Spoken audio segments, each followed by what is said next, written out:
안녕하세요. 책사입니다. 우리의 옛 이야기 시작하겠습니다. 옛날에 백두산 선지에서 시작된 강물이 굽이굽이 흘러내려오는 길에 인가가 드문드문 보이는 마을이 있었다. 그 마을 언덕에는 자그마한 초가집 한 채가 자리 잡고 있었다. 초가집에는 고아 형제 장우와 바우가 살았는데 형 장우는 15살이고 동생 바우는 12살이었다. 동생 바우는 병이 들어 벌써 몇 년째 꼼짝도 못하고 누워 있었다. 창백한 얼굴에 바싹 야위어가는 바우를 볼 때마다 장우는 가슴이 아파 견딜 수가 없었다. 장우는 때때로 돌아가신 어머니가 떠올랐다. 난 곧 세상을 떠날 것 같구나. 내가 동생 바우를 잘 보살펴야 한다. 어머니가 돌아가시면서 장우에게 남긴 유언이었다. 돌아가신 어머니와 아픈 동생을 생각하면 장우의 눈에는 저절로 눈물이 고였다.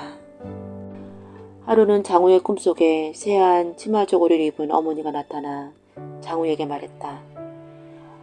바우의 병을 고치려면 천지 안에 용궁으로 가서 약을 구해와야 한단다.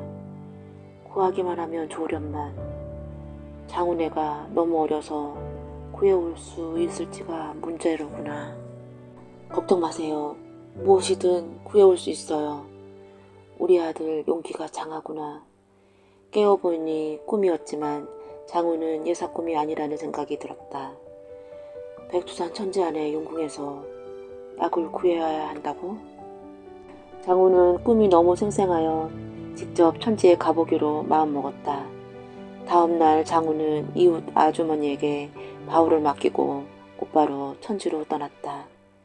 백두산 꼭대기에 있는 천지로 가는 길은 멀고 험했다.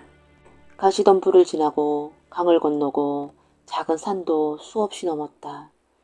험준한 바위로 둘러싸인 벼랑이 장우의 앞길을 막기도 했다. 장우는 천신만고 끝에 천지 근처에 다다랐다. 그곳은 눈이 소복히 쌓인 아득한 눈세계였다.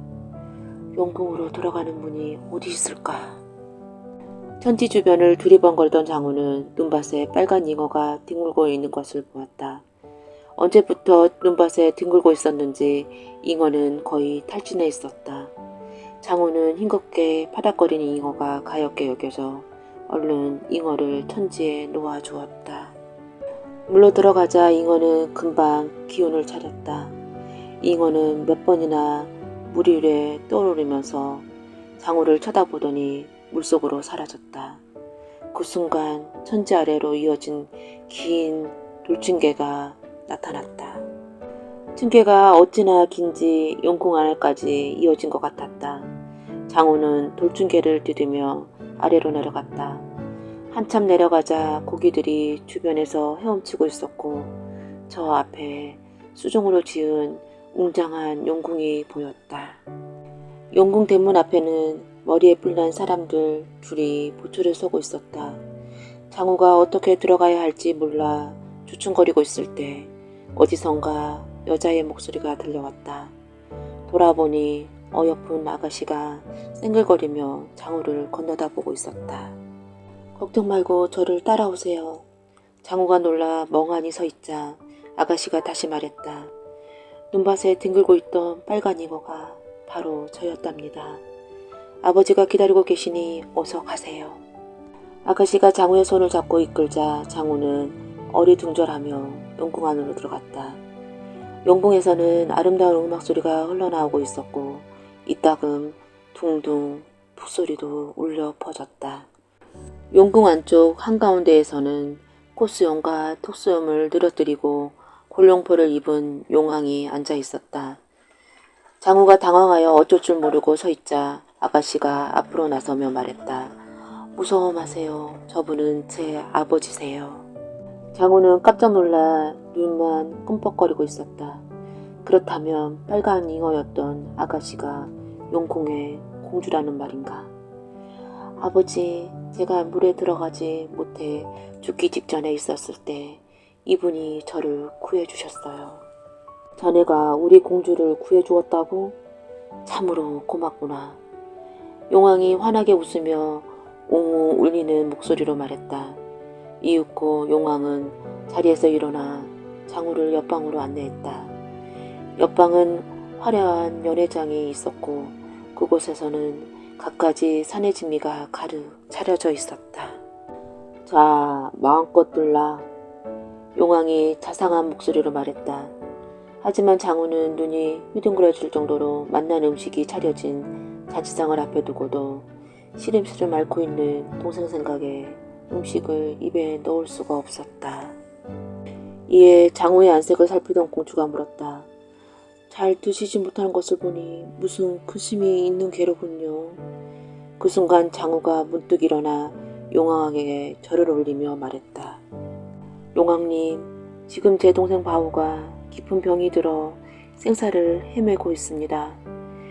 제 동생 병을 고칠 약을 구하고자 하옵니다. 장우는 자신이 천지 속의 영국까지 오게 된 사연을 이야기했다. 걱정하지 말라. 공주가 동생을 살릴 수 있는 약을 줄 것이다. 그리고는 자기 수염을 2개 뽑아 장우에게 건네주었다. 하나는 붉은 수염, 다른 하나는 흰 수염이었다. 이 수염도 가져가거라. 나중에 요긴하게 쓰일 것이다. 용왕의 말을 들은 장우는 안도의 한숨을 내쉬며 그제야 허겁지겁 음식을 만나게 먹기 시작했다. 장우는 한나절 동안 영궁에 머물며 즐거운 시간을 보냈다. 장우가 영궁을 떠날 때 공주가 배웅을 했다. 이것을 하루에 하나씩 다려 먹이면 동생의 병이 나을 것입니다.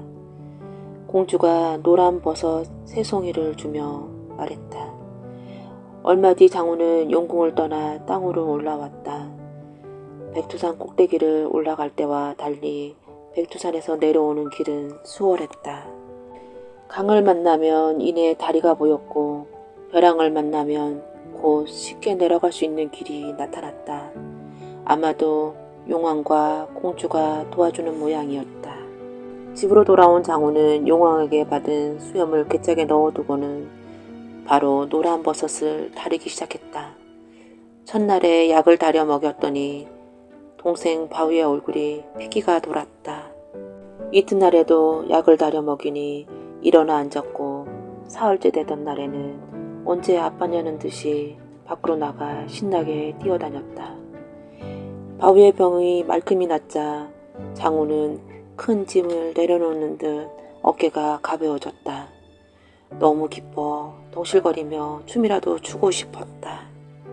한숨을 돌리게 된 장우는 괴짝에 넣어둔 수염이 생각나 뚜껑을 열어보았다.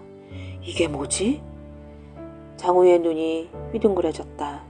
용왕의 수염은 간데없고 길쭉한 금막대기와 은막대기가 빛을 내뿜고 있었다. 용왕님, 고맙습니다. 정말 고맙습니다. 장우는 백두산 선지를 향해 몇 번이나 절을 올렸다. 그 뒤로 장우는 금막대기와 은막대기를 팔아 동생과 함께 행복하게 잘 살았다.